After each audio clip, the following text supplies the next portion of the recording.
নীরবতা কিন্তু সবসময় দুর্বলতার লক্ষণ নয়, এটা একটা শক্তিশালী আত্মনিয়ন্ত্রণেরও সংকেত। নীরবতা বা সাইলেন্স হলো আপনার অন্তরে লুকিয়ে থাকা এমন একটা শক্তিশালী অস্ত্র, যেটা সঠিকভাবে ব্যবহার করলে আপনার জীবন বদলে যেতে পারে। এখানে কিন্তু আমি চুপ থাকা মানে কোনো কথা না বলে একদম মৌন হয়ে যাওয়ার কথা বলছি না। এখানে আমি যে পাওয়ার অফ সাইলেন্সের কথা বলছি, সেটার মানে হলো অযথা সব কিছুতে নিজের প্রতিক্রিয়া ব্যক্ত না করে বিরত থাকা, অযথা তর্ক না করে শুধুমাত্র নিজের কাজে মন দেয়া। আচার্য চাণক্য বলেছিলেন, চুপ থেকে লোকেদের আপনার সম্পর্কে ভাবনা চিন্তা করতে দিন, আর নিজের সফলতার মাধ্যমে সবাইকে অবাক করে দিন। অর্থাৎ আপনার লক্ষ্য এবং উদ্দেশ্য যতটা সম্ভব গোপন রাখুন।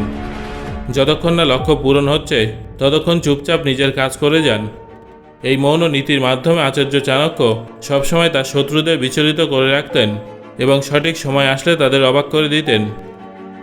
শব্দ একদিকে যেমন মানুষের শক্তি, অন্যদিকে আবার দুর্বলতাও।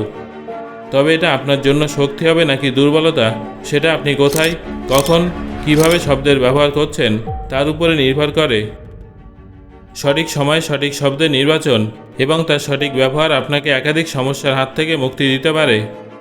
অন্যদিকে অপ্রয়োজনে অযথা বলে যাওয়া ভুল শব্দের ব্যবহার আপনার জীবনটাকে আরও জটিল করে তুলতে পারে।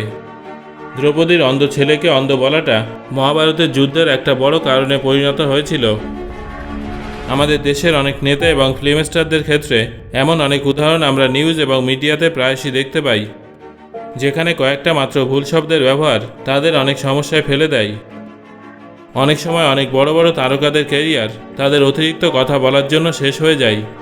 কিছু কিছু তারকাদের ক্যারিয়ার তো প্রতিষ্ঠিত হতে পারে না। বেশিরভাগ সময় মানুষ অন্যদের ছোট করার জন্য এবং নিজেদের বড় দেখানোর জন্য অযথা এত উল্টোপাল্টা কথা বলে যে পরে নিজেদের বলা কথার কারণে তারা অযাচিত ঝামেলার মধ্যে জড়িয়ে যায়। মনে রাখবেন, কথা বলাটা একটা শিল্প। শব্দ নির্বাচন করার কিছু ভঙ্গি আছে। বেশি কথা বলার ক্ষতি বেশি, আর কম কথা বলার সুবিধা অনেক। যাদের কাছে কণ্ঠস্বর রয়েছে এবং কোনো একটা ভাষার জ্ঞান আছে, তারা সবাই কথা বলতে পারে, কিন্তু কোথায়, কাকে, কতটুকু বলতে হবে, কিভাবে বলতে হবে এবং সবথেকে জরুরি কতক্ষণ পর্যন্ত বলা যাবে না, এটা খুব কম মানুষই তাদের জীবনে জানতে পারে। কথা বলাটা একটা আর্ট এবং নীরবতা হলো সাধনা। সাধনা মানে নিজের উপরে নিয়ন্ত্রণ, যেটা একটু কঠিন ব্যাপার। যদিও মৌন অথবা সাইলেন্সের মতো শব্দগুলো শুনতে সহজ মনে হয়, তবে নিজেকে মৌন রাখাটা কিন্তু আদৌ সহজ নয়, কারণ সহজ সাধনার জন্য অকল্পনীয় শক্তির প্রয়োজন হয়। আর যদি এই সহজ সরল সাধনাকে আপনার জীবনে আপন করে নিতে পারেন, তাহলে আপনি অনেক অযাচিত সমস্যার হাত থেকে রক্ষা পাবেন। নিজেকে সঠিক এবং অন্যদের ভুল প্রমাণিত করার মতো বৃথা ঝামেলায় জড়িয়ে নিজের মূল্যবান সময় নষ্ট করার তুলনায় সেই সময় নিজের লক্ষ্য নিয়ে ভাবলে কাজে দেবে।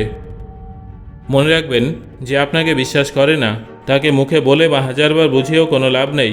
তাদের সামনে নিজেকে সফল প্রমাণ করে দেখিয়ে দিন যে আপনি সঠিক ছিলেন আর আপনি সঠিক আছেন। তর্ক করার থেকে ভালো নিজের ভবিষ্যতের উপরে নজর দিন, আর আপনার সমস্ত এনার্জি শুধুমাত্র লক্ষ্য পূরণের উপরেই লাগিয়ে দিন। তারপর চুপচাপ সঠিক সময়ের জন্য অপেক্ষা করুন, যখন কাউকে কোনো কিছু বোঝানোর প্রয়োজন হবে না। এটা কখনো ভুলবেন না যে একজন শান্তশিষ্ট ব্যক্তি অত্যন্ত মিশুকে কোনো ব্যক্তির তুলনায় অনেক ভালোভাবে ভাবনা চিন্তা করতে পারে, সঠিক সিদ্ধান্ত নিতে পারে। শান্ত মাথায় নেওয়া সিদ্ধান্ত সুন্দর ভবিষ্যতের ভিত মজবুত করে। অনিশ্চিত, জটিল, রহস্যময় ঘটনাগুলোর মতোই কেউ হঠাৎ নীরব হয়ে গেলে মানুষ তার সম্পর্কে কোনো সিদ্ধান্ত নিতে পারে না, শুধু অনুমান করতে পারে। তাই নীরব থেকে নিজের লক্ষ্যের উপরে ফোকাস করুন এবং আপনার সাফল্যের মাধ্যমে সবাইকে অবাক করে দিন। সবাই আপনার চুপ করে যাওয়া নিয়ে অনুমান করতে থাকুক, আপনি তাদের কথা শুনে যান এবং অপেক্ষা করুন। মুখে বলে নয়, কাজে করে যোগ্য জবাব দিন। চুপ থেকে এত পরিশ্রম করুন যাতে আপনার সাফল্য শোরগোল তৈরি করে। শব্দের শক্তিকে চিনুন এবং প্রত্যেকবার সঠিক সময়ের জন্য সঠিক শব্দ সংরক্ষণ করে রাখুন। নীরবতার মধ্যে শক্তি আছে, আনন্দ আছে। মাত্র 3 দিন এটা প্র্যাকটিস করুন, তারপর নীরবতার এক অদ্ভুত এনার্জি অনুভব করবেন। সো বন্ধুরা, 3 দিনের এই চ্যালেঞ্জটা আজ থেকেই শুরু করে দিন।